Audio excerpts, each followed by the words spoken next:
はい、じゃあ、昼賀のオープン第3ラウンドバックナインの解説やっていきます。今回も、高倉大選手と、鶴ちゃんと長岡の3人でやっていきます。よろしくお願いします。よろしくお願いします。よろしくお願いします。まず10番ホールからですね。135メートルのパー3です。ここ結構何にもないコースだと思うんですけど、1、2ラウンド目見てると意外とバーディーが少ないなっていう印象だったんですけど、はい、どうですか？そうですね、135メートルっていう長い距離の中でやっぱり伸ばさないと届かないんですよね。それでこれだけの下りだと伸ばす時にどう伸びていくのかっていうところで坂の下の方にどんどん伸びていっちゃったりっていうところで、そんなに簡単ではないホールだなっていう印象ですね。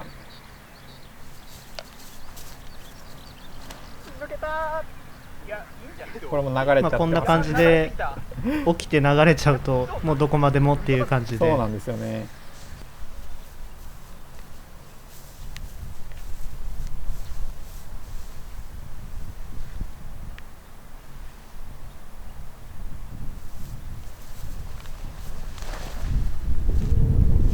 帰れば良さそうです。これも流れちゃってますね。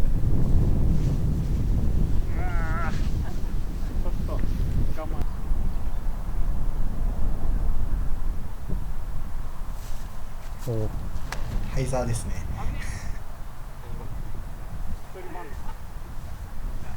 ちょっとショートめで、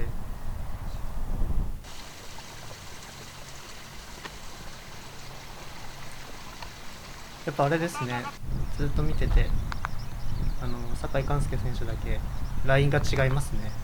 そうですね、やっぱ飛距離が圧倒的に違うので出せるライン伸ばさないといけないところを寛介選手はハイザーで上から落としてくるパターンが多かったですね。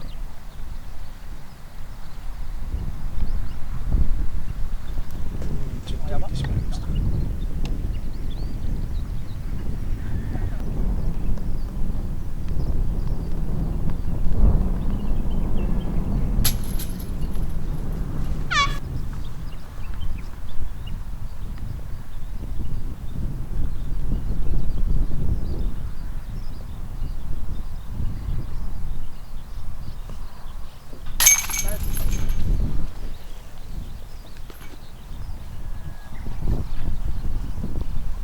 今回の昼賀のオープンで18ホールあって、はい、一番印象に残ってるコースホールってどこですか？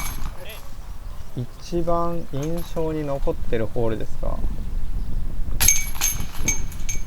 難しいだったり面白いなだったり。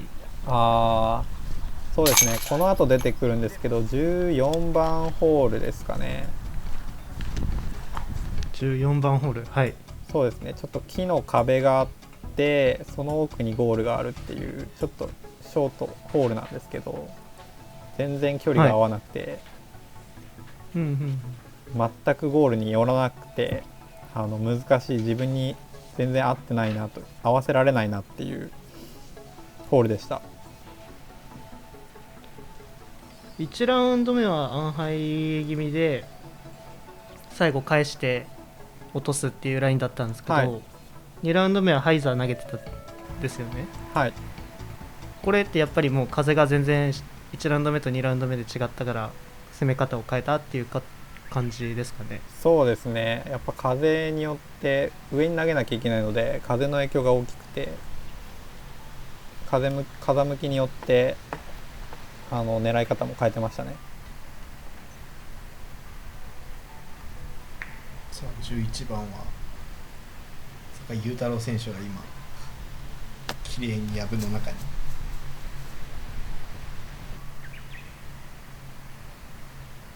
ここは今回右の林を越えようっていう人は誰もいなかった感じですかね。そうですね、大会中に1人だけいたという話は聞いたんですけど、それでもやっぱり木に捕まっちゃったみたいですね。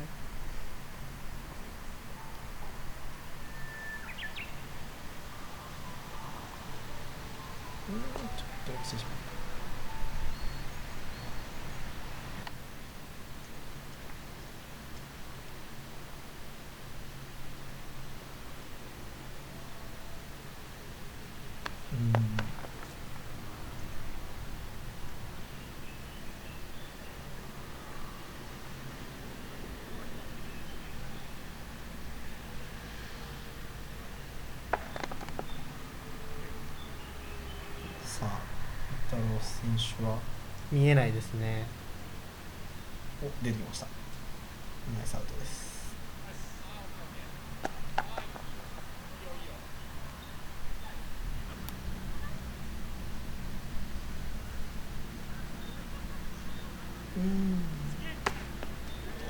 この辺結構岩が多かったイメージがあったんですけど、やっぱり気になりましたね、このジープの道というか。そうですね、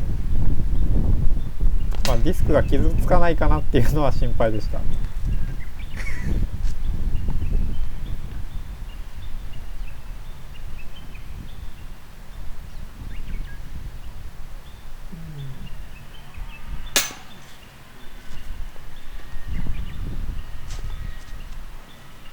ちなみになんですけど、これゴールの位置ラウンド1とだいぶ変わってきましたよね。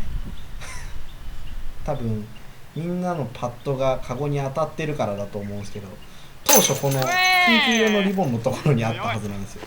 あ、そうなんですね。全然気づいてなかったです。今もちょっとずれてましたもんね。ちょっとずつ。そう、ちょっとずつこうさっきの勘介選手のパッドが下に当たった時もコトンって意外とこのゴール動くらしくて、惜しい。惜しい。転がりましたね。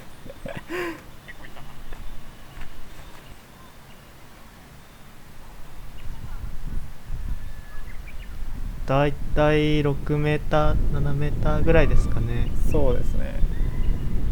おお。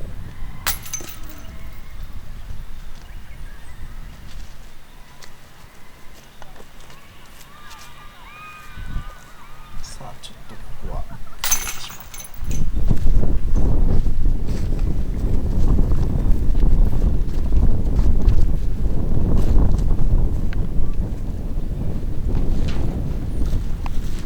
さあ続いては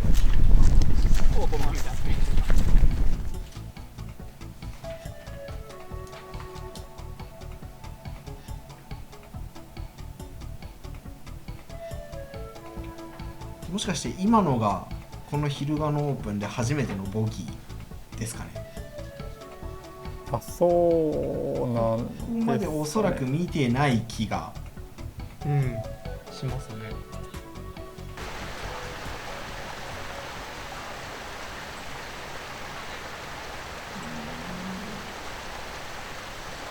リーグですかね、これは。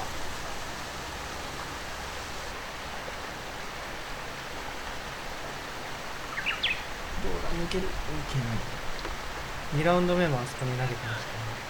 そうですね。やっぱり長いか。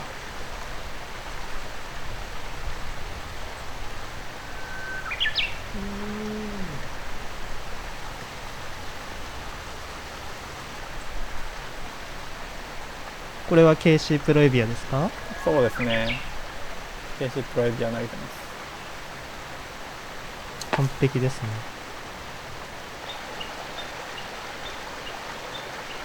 今のラインはどうだ。お、いいとこに。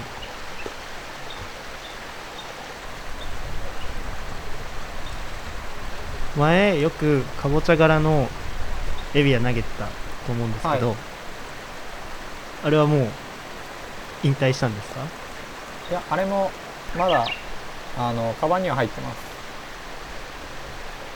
そうですね、かなり今回は DX 素材でかなり傷が入って軌道がアンダーになってきたので、右に曲げたい時に使ってます。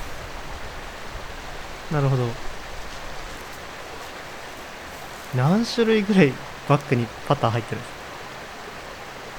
か？そうですね、パッド用に今投げた P2 と同じのがもう1枚あるので、P22 枚と、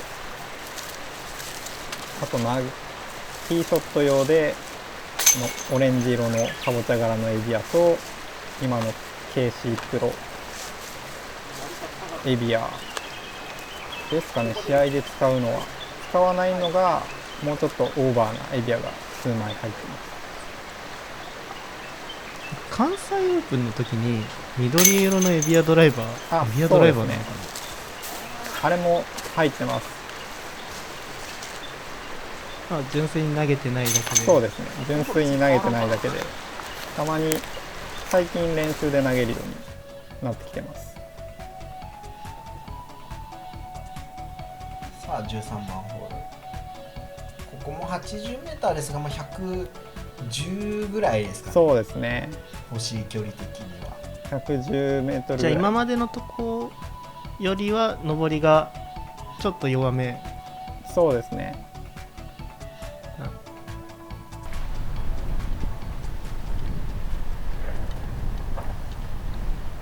ただちょっとティーショットの後ろにこう木がいっぱいあって、ステップが長い僕にとってはちょっと圧迫感がありましたね。ステップを始めるところのすぐ後ろに木があったので。やっ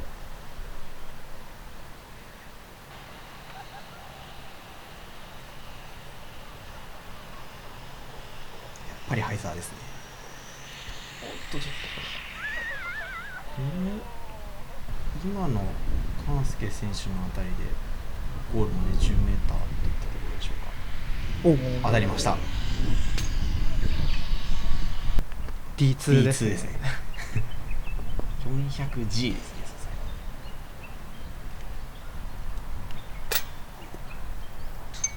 これで5メーターぐらいですかね。そうですね、6メーターぐらいだと思います。5、6メーターぐらいで。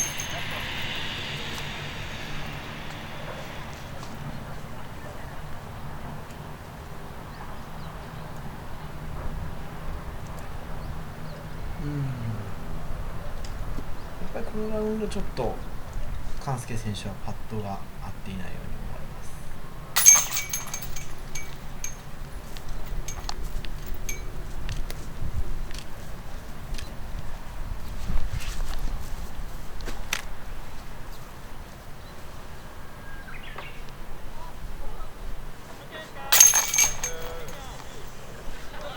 ナイスバーディーです。さあそして先ほど高倉選手の言っていた14番ホール、はい、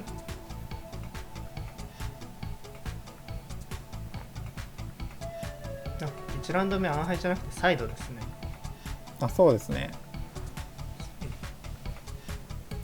右から風が吹いてたと思うんで、やっぱりハイザー、バックのハイザーだとどれだけ流されるかっていうのが予想がつけにくかったので、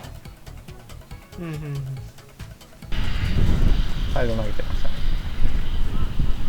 ここも結構あれですか、ずっと風がコロコロ右左変わってる。そうですね。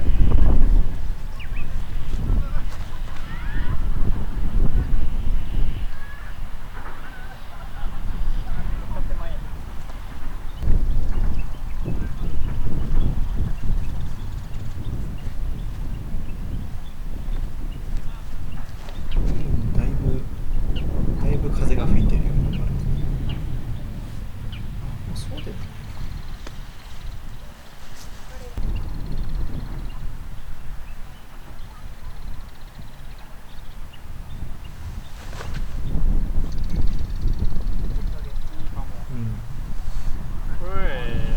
青いディスクを投げられるとやっぱりちょっと見づらいですよ。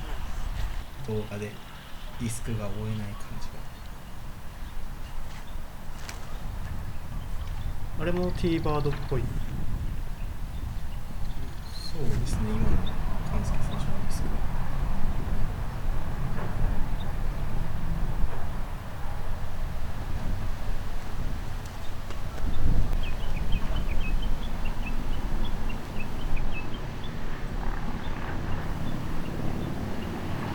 これで13、4メーター当たるかな。10ぐらいですかね。ちょっとぐらいかちょっとぐらい。惜しい。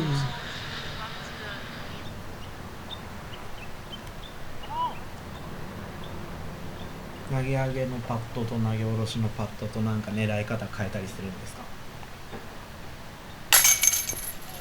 な。狙い方は基本的にどっちもゴールの上に置くような感じですね。鎖が引っかかってる部分を狙って投げてますね。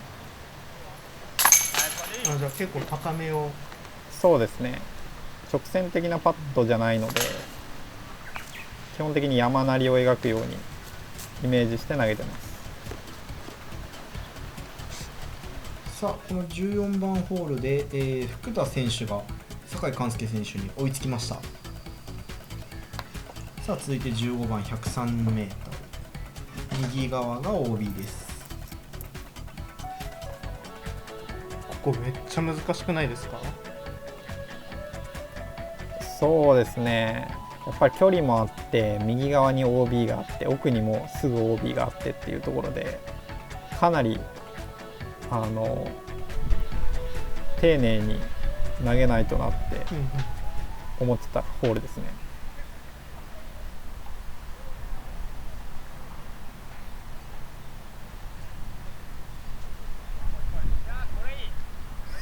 これはお、今ちょっとコースの左側にカメラがある感じですね。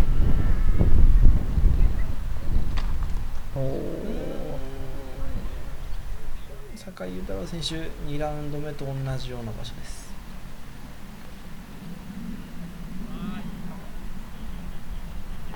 ちょっと低かったですかね。けどいい場所ですね。やっぱり飛びますね、あの低さで。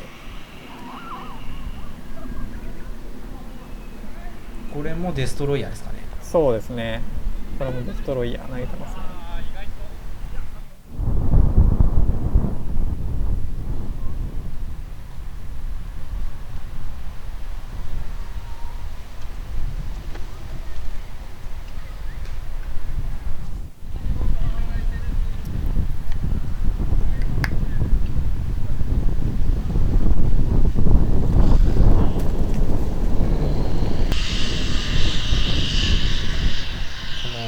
ジップラインの音は気になりましたか？いや全然気にならなかったですね。僕はあんまり他の人とか音とかあんまり気になるタイプじゃないんで。ナイスバーディ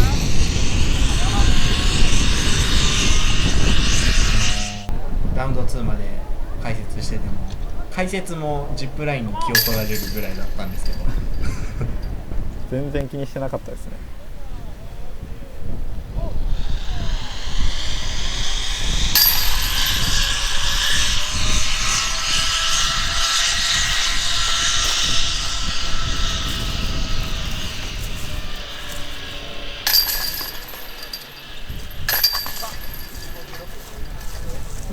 ちょっとここで酒井雄太郎選手崩れてしまいました。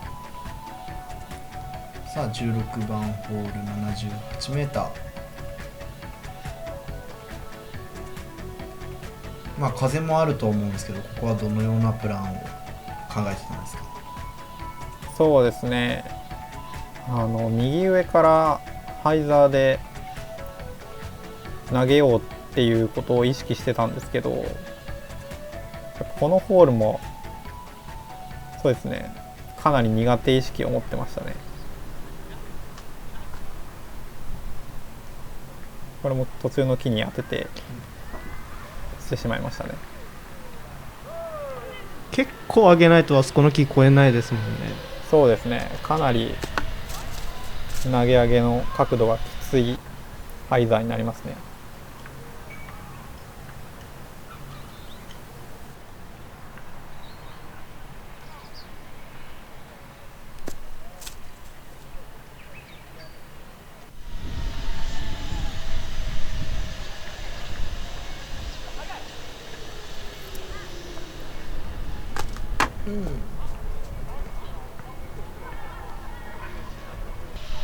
やっぱりこの確信はこのなんて言うんでしょう、この低木に囲われたこの島みたいな中に落とすことだと思うんですけど、はい、結構周りに木があって、特に今この寛介選手がパットをしている位置とかもそうなんですけど、やっぱり外側だとこのパットするときに結構気になるイメージがあると思うんですけど、やっぱり中に入れて狙っていきたい感じですかね。そうですね、中に入れないとかなりラインとか投げやすさに影響があるので、やっぱり理想的には1投目で中に入れたいですね。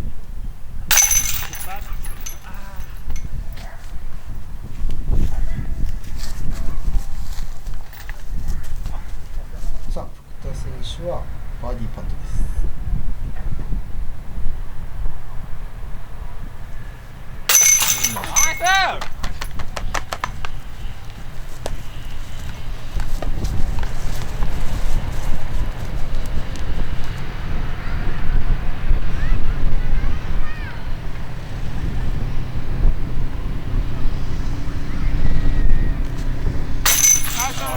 つないだぜ。つないだぜって言いましたね。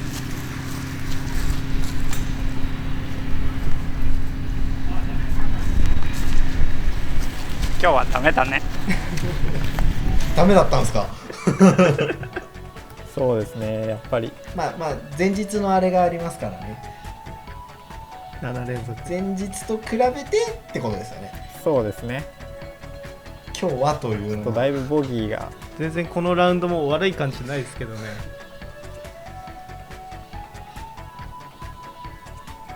さあ前回のラウンドでは勘介選手がここは見せてくれましたが、次もハイザーなんでしょうか。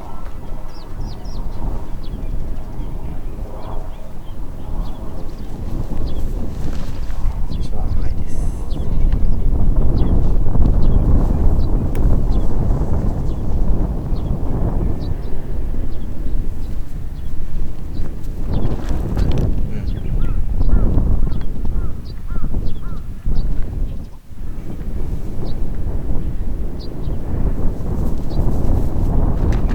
やっぱりそっちのライン。それはどうだ。抜けてればというところです。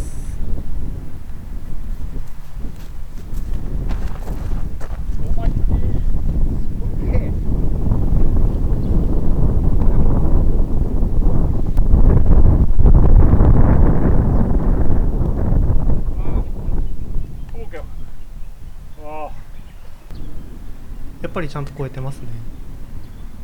そうですね、結構惜しい。むしろオーバーですからね。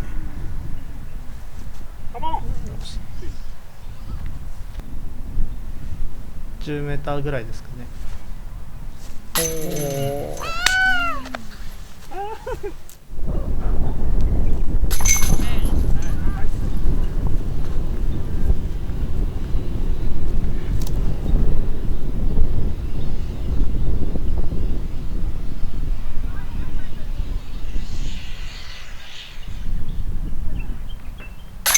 やっぱり奥のボールは旗なびいてますけど、こっちは風吹いてないですね。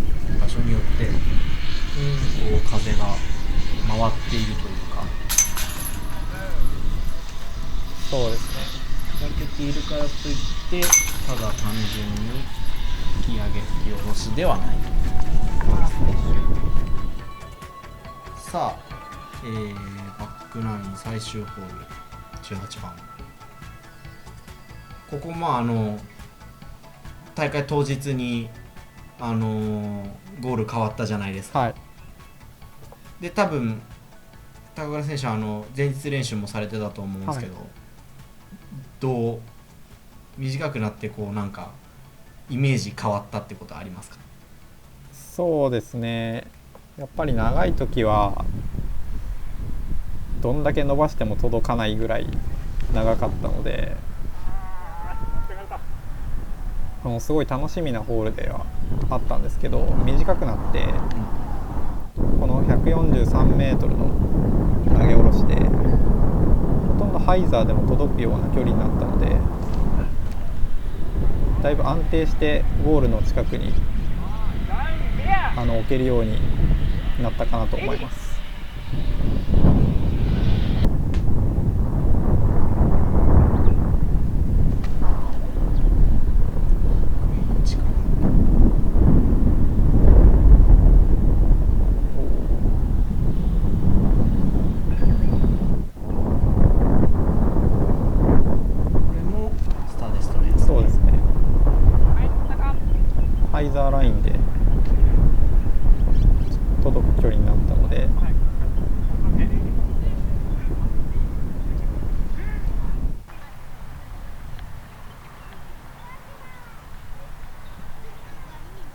コース左側からのアプローチ。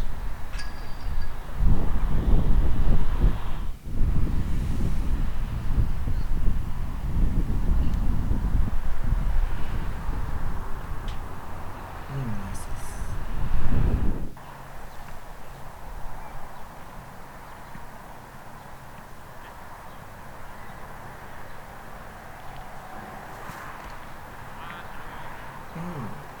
ちょっと飛びすぎてましたね。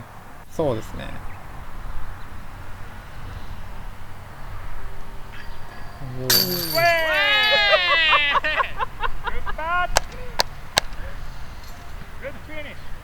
腕太いですね。いい体してますね。酒井選手もすごいしっかり置いたんですけど、やばいっす完璧されたりさもうあれはいや本当になんですか、奥がすごい下ってるからっそうだと思います。てことですかね。風もかなり吹いてたんで、おいあと下り坂っていうことも考えて、リスクを考えておいたんだと思います。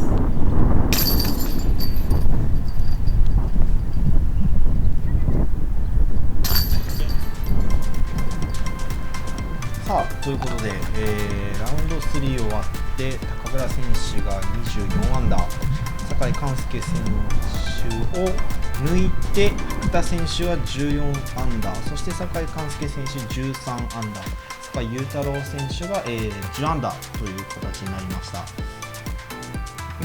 高倉選手やはり少しですよ、本当に少し後半は伸び悩んだ気がしますが、でもこの時点で2位福田選手に10打差ですが、この時準決勝挑む気持ちとしてどんな感じだったんですか？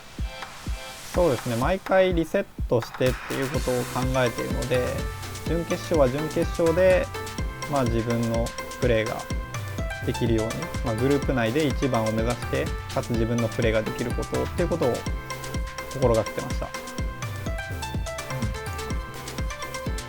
はここからいよいよ準決勝、そしてヒルガノオープン決勝へと、続いていきます。高倉大選手に、お越しいただきました。それでは次はセミファイナルです。またね。